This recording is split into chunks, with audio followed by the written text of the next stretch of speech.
Hi everyone, thanks again for joining us for another discipline deep dive. We're here at Supermassive, which is super exciting because I've certainly never been here before. And we're joined by Monika. Hi. Hello. How you doing? I'm good, thanks. You feeling okay? Having a good day at work? You're actually in the office as well, which is unusual these days. Yes, I haven't been here since lockdown, so it's quite strange. And how is it working? Like, are you having to kind of sit spaced out from each other and less people than usual? There's no one in my area, so so it's just me. That must be so strange. A little bit. Well, you never know. One day we might go back to normal. One day. Hopefully. One day. It'll be so Well, nice. we're gonna have a chat with you about what you do here at Supermassive. So we're gonna start at the very, very start, which is, what is environment art? Okay, so we're also called world artists, which I feel like explains it a little bit better. We create the entire world in which the characters then walk around and explore. So we make from very simple things like sofas, chairs, and then interesting things like that globe there. And also props, anything that the characters handle, vehicles as well, all of that. So you've got to have a really broad knowledge base for your just day-to-day work. Yes. And I guess there's a huge amount of cross-referencing and finding things that, I guess even when you're trying to find an object, it has to be an object that would then look right in that situation. So exactly. Yes. We look at a lot of reference, a lot of real-world objects. Sometimes we just go on like a furniture shop website where it has all the angles and all the dimensions because we try to make things as real as possible. So all those times I've been walking past houses and they've been shopping, they might not be shopping. They might have been looking for stuff. I've never even considered it. That's interesting. So what kind of instigated you to go for digital art over traditional, the way that art has been before video games and animation? Yeah, so that's very interesting because I did actually go to a traditional art high school, and I studied wood carving there. It was very interesting, but there's little future in that now. I guess there's only one way to go. Yeah, it's very artisan, like it's not as easy to just go in the studio and do this job. But yeah, I was doing digital art as a hobby then. And in that school, it was actually very tricky. I had to prove that digital art was art because it was so traditional that they wanted us to just use pencils and just do sculpt with real clay and that kind of things. And they were like, computers, they do it for you. That's not real. It's like, no. I've tried to draw on a computer. It doesn't work. It's not that different, actually. You still put in the work. You still put in the hours. Wow. And I mean, do you think that's something that was maybe echoed across similar kind of places of study that dealt with, kind of traditional physical Yeah, I think art? it was just very old school, old teachers getting used to things. Yeah, it's a big change, I suppose. It's a big change. And especially if you haven't played any video games either, then why would you kind of make that connection? Exactly. It was very difficult to explain to them what I wanted to get into for university, but... Wow. But you got there. Yes. Now I'm here. That's the important thing. So what's the main difference? I mean, aside from not whittling something, what's the main difference between... what you do as a digital artist and what a traditional artist would be doing day to day? I think they're very different and they're not at the same time. The difference is the tools you use. But the knowledge you have, the things I learned from traditional art, I could then transfer them into digital art. Obviously, you need to learn all the software, so that's a bit of a barrier. But you can transition from traditional to digital. I guess for games specifically, there's also the thing that everything needs to be functional because you have characters interacting with things. It's not just a static image. You have characters sitting on chairs, sofas, so everything needs to be right. It needs to be technically correct for it to work. How important is the environment art? Like, explain exactly what they're... you can go as literal as you want, but what they would be missing if you weren't there doing your job. Well, actually, the environment helps the gameplay in many ways. We make the environments in a way that they guide you where you go. Sometimes with very subtle hints, like just clearing a path somewhere. Oh, we need to go there. Or just something of interest in a corner where you go and explore. So it's a lot about guiding the player. I think that's what makes it really important. If it was just a white room, then what do you do? Yeah, that's the thing. I mean, there's the obvious, you step into a white box and that's, not a game at all. But then you can go as far as, with everything that you guys do, like you say, with kind of subtle leading and not maybe the player not even realising that the environment is taking them a certain way or hinting or giving them something in a previous scene that they may not have realised is going to be valuable, later down the line or whatever. So I suppose there's a huge amount of intricacies to it as well as, the overall feel, I guess. Yeah, the environments also tell a story. Environmental storytelling, that's a very big thing. Where you're in a setting and just by looking at it, you can find hints of, okay, what happened here? There's a bloody knife somewhere. Okay, did someone get attacked? Something happened. It's all about these little clues. Yeah, almost little clues. Finding just in the world around you, finding little things that can, a thread to pull on to take you into the next bit. I like that. So have you ever, at Supermassive or otherwise, have there ever been any... We have to be careful to be spoiler-free because currently you guys have got a game coming out that will be out by the time we're doing the festival. Are there any spoiler-free Easter eggs in any of the games that you've worked on that people could look out for that they may not have spotted first time around? So I've been a bit careful with leaving things, but we do have a little thing in the environment team where we try and sneak orange things in the games. It's very odd, and it's very subtle. I hope no one notices now, but there's like an orange mug somewhere or an orange chair. And that's the environment art team's fetish.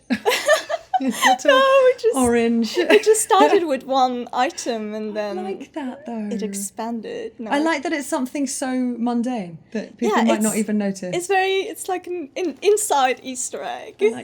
I like that. It's important to you guys to have those moments, your orange things. That's cool. Kind of a basic level, how do you make an environment feel real to a player? Like what actually gives it that, oh wow, I feel like I'm in there kind of element? So a very big thing for us is that when you make things, settings feel lived in. You need to feel like there's been a person here before, they've done things, something has happened. And also just, there's general things where we use reference, obviously, we follow real-world things, real-world dimensions. We don't want things to look out of place. And then with our kind of environments, because it's horror, it's usually abandoned places and creepy things. There's always also subtle details, like just adding dust to things, so you can tell, okay, this has been here for a long time. And just wear and tear. It's small things that makes it real.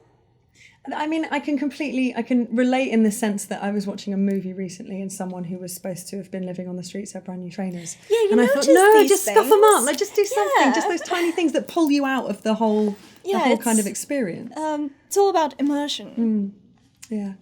And it's one of those things that we've had a similar kind of discussion before in one of our previous interviews, but when it's done right, you don't notice it, and that's how it should be. You don't see anything jarring that you think, what is that? That doesn't. It's not the right color. That's not the right shade. That's not. It's too new or too old or whatever it may be. But yes, when it's done right, it just exists, and you can perfectly exist within that space without even realizing that it exists. It's wonderful. And obviously working at Supermassive, you're having to immerse yourself in the horror genre. Was that something you had a passion for before coming here, or is it something you've had to kind of get a taste for? I've always been into horror. Okay, you're in good company. So, yeah. There is the thing that by now I've worked in horror, and it's kind of, when you play horror games now, it doesn't feel the same, which is a bit of a shame. You don't get scared as much anymore. Because I guess you know all of the tricks and what might be happening. Yeah. Oh, that's interesting. But yeah, we do have some people who really don't like, well, not don't like, but are afraid of Jumpy. horror and stuff like that, but they still work here. That's great. It's like, oh, just bless. Don't Yeah. get too scared when you same test the thing will game. happen. Maybe they'll become so Maybe. desensitized to horror that it Yeah. will become a really enjoyable pastime for them eventually. You never know. But how do you, I mean, is there, aside from the, you know, I know we're dealing with abandoned spaces and you mentioned dust and bloody knives and all incredibly Supermassive-esque things. How else do you go about giving a kind of horror feel to the environment, but, you know, just at your level before anyone else would get involved in it? Well, I guess we try and make things just feel a little bit unsettling with, again, small details. We do have blood splatters and stuff like that. Sometimes it could just be a broken object. Then you wonder, okay, why is that broken? What happened? Did someone break it? Did someone crash into it? And then on top of that, we do have the obvious horror things, where, like in Until Dawn, all the torture machines and stuff. I can't see. I work for a team that absolutely love horror, from what I can work out. But Until Dawn, I was working with Media Molecule. I'd never live streamed before, and they wanted me to live stream Until Dawn, and I flat refused. Nope, sorry guys, there's no. I'll have some bit. Nope, I'm not doing it. I understand it would be very funny, but not for me. I can't do it. I can't imagine what it must be like to have to deal with that kind of content on a daily basis. Like It is a bit strange because you need to look at reference. It's even worse for the character artists because they need to look at like gory things more than us. For us it can be just some blood somewhere, but for them it's like characters actually being hurt and monsters. That's something. And It's got to be tough to come into work and okay, time to look at some guts. yeah. It's got to be real hard. But what is? I mean, if you're lacking in inspiration, if you're you know ready to create something and it's just not coming to you, what kind of subject matter do you go to gain some kind of perspective on it? I guess we look at similar games and similar styles, like art styles. So mostly AAA games. But most recently, we've been looking at Last of Us. Because again, that's similar mood, it's a similar style. So it's been very helpful just learning from other games. Well, that's it. And when it's done so well, that's, you know, it's all part of the wider knowledge sharing and greater good within the industry that helps all of us to make the best versions of our games. Yeah. Yeah, that's cool. I like that. Okay, well, we'll talk a little bit about Guildford. So how long have you been at Supermassive? So 4.5 years. That's a nice amount of time. Yeah, I'm looking forward to 5 because I get a little trophy. Oh, nice. Yes. Oh, that's cool. What's on your trophies? Do you get like little It just stickers? says 5, I like I that, think. right? That's what you need. That's what you need. That's cool. So what was it like starting here and, you know, as much as it's something that's spoken about quite a lot, but as a woman in the industry and coming to a new studio, did you, and especially to, I mean, horror must be a fairly male, within the games industry, which is already fairly male, it must be almost more kind of male-centred in a way, or am I just being a bit of a wimp? I don't think that really was a factor that much, to be honest. That's cool. Yeah, we make horror, but everyone is so nice. You would never guess. You'd never guess that they're sitting at their desk watching people being ripped apart. Exactly. You hear screams in the studio sometimes, but it's just voice actors. I love that. And during your time at Supermassive, what's been your most kind of your proudest achievement? So I actually made the little doll for Little Hope. The one that's been everywhere. I didn't know it would be used everywhere. But yeah, I feel quite proud now because that is my artwork. That's fantastic. Well done. Yeah. I love that.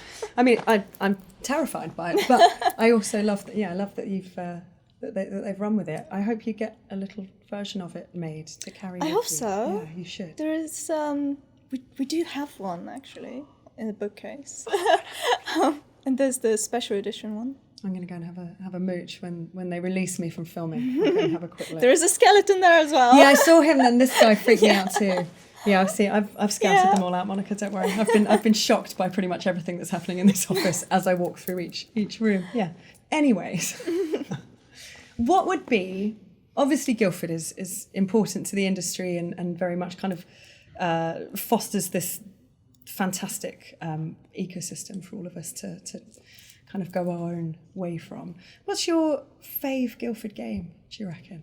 If you were to have a favourite Guildford game, it could be a series. Oh, guess I shouldn't say any of the Supermassive ones. You can if you want, although I think pretty much everyone else we've interviewed has gone, the game I'm working on, I love it, it's great. Yeah. I do like what we make. Well, that's It's good. a lot of fun. Yeah, that's fine. Yeah. Absolutely. And if you could work any studio, past or present, within the kind of Guildford hub, would you have a preference? Aside from Supermassive, I do like what Media Molecule are doing. I don't have dreams yet, but I've been watching some people do amazing things with it. It's so artistic, and I'm an artist, Yeah, so you should that really interests me. And just it makes it more accessible to more people to make games, which I think is great. Yeah, absolutely. I think the makes really it interesting thing that Media Molecule are doing are rewarding their community for making Yeah. games, which is such a nice way to kind of keep feeding back into the whole thing and keep it all rolling. Yeah, I think I would have loved that before I got into games, to have a tool like this, just all the freedom. That's it. I wonder how many people are going to cite that as the reason that they went into making games. Oh, my dad got me Dreams when I was 12, and from there it's just we could be seeing the next. I hope it games. happens, because that I've noticed that with games that have editors and things like that. I've heard it from Little Big Planet as well, because you can make your own levels. I think that's really great. Yeah. And thinking about it, when I was a kid, I also tried making my own maps and my own things. So it's the next progression. It's the next. Yeah. It's the digital kids' choice. Monica, thank you so much for taking some time out of your day to come and talk to us. And I hope it wasn't too terrifying having the spectre in the corner there, which we'll have to fine. get a snap for social media so people know what we're talking about. But thank you so much. That was so interesting. Thank you. And I want to try and get you into Media Molecule to go and play Dreams with them. We'll see what we can do. That would be Thanks fun. so much for joining us, everyone. And there will be plenty more to come from the Guildford Games Festival.